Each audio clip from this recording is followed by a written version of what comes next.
Broadcasting the information the mainstream media won't touch. This is The Richie Allen Show, in association with DavidIke.com. Now, the mainstream media covering the open hearing, a very rare thing, of the Congressional Intelligence Committee investigating possible links between the Trump campaign and Russia. Now, FBI Director James Comey has confirmed for the very first time, I know you heard this on news, but we're going to do it again. Comey has confirmed that the FBI is investigating alleged Russian government interference in the election last year. That includes investigating possible links between individuals in the Trump campaign and the Russian government, and whether there was coordination between the Trump campaign and Russia. Here's Comey. I have been authorized by the Department of Justice to confirm that the FBI, as part of our counterintelligence mission, is investigating the Russian government's efforts to interfere in the 2016 presidential election.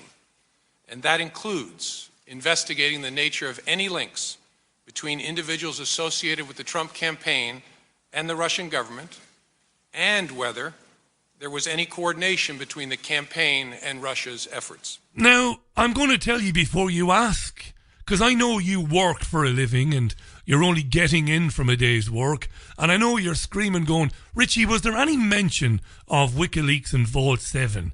No, there wasn't. The Vault 7 leaks that confirmed what we've already known, that Party A can make a hack look like it came from Party B, like a false flag. No, there was no mention of this today. None.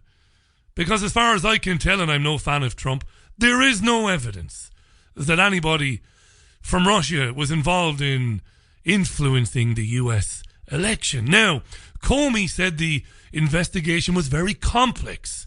It's another way of saying that we don't know what we're doing. And he said he couldn't give the committee details that were not already publicly known. We will follow the facts wherever they lead, said Comey, and they reiterated, all of them, including NSA Chief Michael Rogers, that there is no evidence at all that Obama tapped Trump or ordered such a tapping. Now, I don't believe for a minute that Obama had anything to do with tapping Trump. Again, not because I have any time for Obama. I don't see what the logic or the point of that would be. Now, Devin Nunes is the Republican Committee chairman. He's a big cheese. He's a huge cheese. He asked this series of questions to the director of the NSA, Michael Rogers. You ready? So my question, as of today, Admiral Rogers, do you have any evidence that Russia cyber actors changed vote tallies in the state of Michigan? No, I do not, but I would highlight we're a foreign intelligence organization, not a domestic intelligence organization. So it would be fair to say we are probably not the best organization to provide a more complete answer. How about the state of Pennsylvania? No, sir. The state of Wisconsin? No, sir. State of Florida? No, sir. The state of North Carolina? No, sir. The state of Ohio? No, sir. So you have no intelligence that suggests or evidence that suggests any votes were changed? I have nothing generated by the National Security Agency, sir. Director Comey, do you have any evidence at the FBI that any votes were changed in the states that I mentioned to Admiral Rogers? No. Russia had no influence on the 2016 US presidential election, at least as far as I can tell. What the hell do I know? I'm just an opinionated Irish guy in Manchester, and I'll always tell you when it's an opinion. Don't see it, can't see it. Would Russia have preferred Trump over Clinton? I'm sure they would have preferred anybody over Clinton, who, along with Victoria Nuland, saw the overthrow of democracy in Ukraine, I'm sure. Now, what about the accusations against British intelligence that they somehow played a part in this? In an effort to explain why there was no evidence supporting the president's claim that Obama had wiretapped him, the president and his spokesman, Sean Spicer, have suggested that British intelligence, through its NSA or GCHQ, wiretapped Mr. Trump on President Obama's behalf. Did you ever request that your counterparts in GCHQ should wiretap Mr. Trump on behalf of President Obama? No, sir, nor would I. That would be expressly against the construct of the Five Eyes agreement that's been in place for decades. And the Five Eyes are some of our closest intelligence partners, and Britain is one of them. Yes, sir. Have you seen any evidence that anyone else in the Obama administration made such a request? No, sir. And again, my view is the same as Director Comey. I've seen nothing on the NSA side that we engaged in any such activity, nor that anyone ever asked us to engage in such activity. And if you were to ask the British to spy on America, that would be a violation of U.S. law, would it not? Yes, sir. Our relationship with British intelligence is one of the closest we have with any foreign services.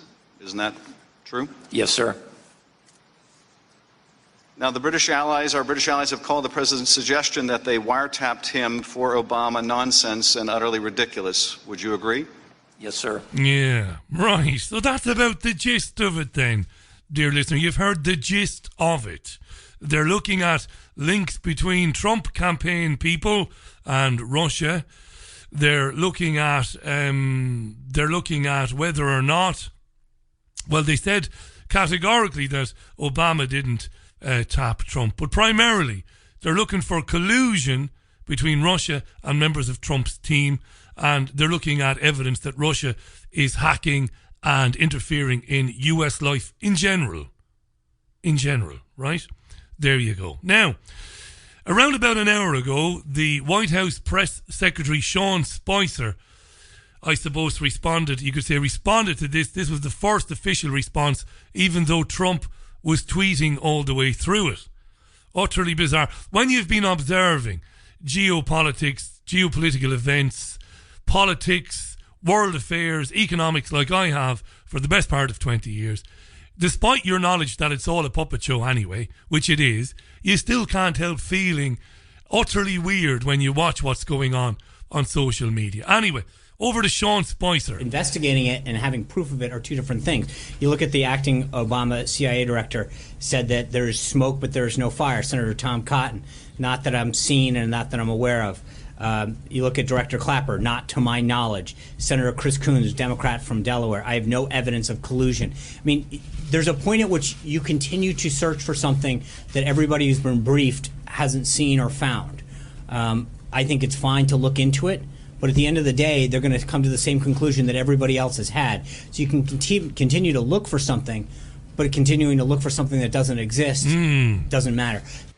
Well, Stephen in Manchester tweets, how long before they find, in inverted commas, evidence of Russia interfering with Brexit? Now, that's interesting, Stephen, because at the very beginning of this process today, a number of committee members mentioned, I could have played some of this stuff, but we don't have time. But at the very beginning, before they started questioning Comey and Rogers, each committee member got to have a few minutes to have a say. And it was accusation after accusation after accusation against Russia. And they did say it. One of them said, and I don't have the audio to support this, but it is true. I can get it for tomorrow. One of them did make that point, that there's evidence to suggest that Russia is involved in the Brexit referendum and Russia is involved in other elections in Europe. And it was mentioned again, the claims by Emmanuel Macron, the centrist guy who came out of nowhere, who's favoured to become the next president of France. That was mentioned as well. I joked before if they could get, if they thought he'd get away with it, they might, charge the Russians with the assassination of Kennedy. But anyway, we'll leave that one alone.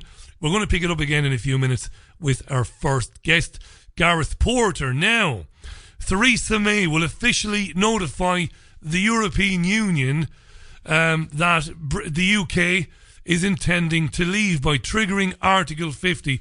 That's going to happen a week on Wednesday, which, if my calculations are right, is the 29th of March. The 29th. EU spokesmen and women have been saying to different media organisations the European Union was ready and waiting for the letter. Now, under the Article 50 process, talks on the terms of exit and future relations are not allowed until the UK formally tells the EU it is leaving. So once it does that, there's a 2-year process. You know all of this now. And within the 2 years, they're supposed to have an arrangement made. It's supposed to be rubber stamped and signed and sealed within 2 years, 24 months. If it isn't, they fall back on World Trade Organization trading rules. That's basically it. But I'm going to play a tiny bit of audio I played on Sunday View yesterday. Listen to this. This is Blair briefly. He spoke for about 15 minutes with Andrew Marr on the Marr Show. And within that was this nugget from Tony, well, the war criminal, the mass murderer Blair. And the issue really on Brexit is this, because, by the way, let me make it clear. There's been a referendum. That is the will of the people. If that will does not change, we'll go ahead and do Brexit. Mm-hmm. I'll play it again for you. It's worth hearing again. And the issue really on Brexit is this, because, by the way, let me make it clear. There's been a referendum. That is the will of the people. If that will does not change, we'll go ahead and do Brexit. Right. If that will doesn't change, we'll go ahead and do Brexit. So don't be fooled by May writing to Tusk and all the other, I'm not going to swear today, in Brussels. Don't be fooled by that being a great positive thing. Because as I've said on this programme, and I believe it to my bones, what we're going to see in the next 6 to 8 months is we're going to see the referendum result attacked from every bloody angle. And at the risk of boring you, I've got to say this again, because nobody else making programmes like this is actually saying this. What they're going to do is they're going to attack the demographics of it. People have changed their mind. They were sold the yes vote, yes we must leave. They were sold it on a pack of lies. That's what Blair, Blyer, Mandelson, all the other liars are going to be doing. That's basically their modus operandi from here on in. The result was a fake result. We know now that they will say, we know now that most people are unhappy with the way they voted, and given the opportunity to change their vote, they would. That's all coming down the line. It really is. The arrogance of Blair. And Andrew Marr just sat there like the moronic, dreadful presenter that he is and didn't challenge him. Anyway, that's Article 50. So 2 years from the 29th of March, allegedly. Now here's one that I'm not going to spend too much time on now, but I want to get into this during the week. Google's European boss has apologised to, among other companies, Marks and Spencer. They've apologised because adverts from major firms have appeared next to extremist content on its YouTube site. Now, Marks and Spencer are not the only one to pull its online ads. Audi, RBS and L'Oreal are among some of the big firms. Google's European chief Matthew Britton promised to review the firm's policies and strengthen enforcement. This is all about YouTube and monetization. Content creators, including us, put some ads on our interviews, and we gain some monetization by doing that. This is a direct attack on that. I've been warning about this now for at least a year. Okay?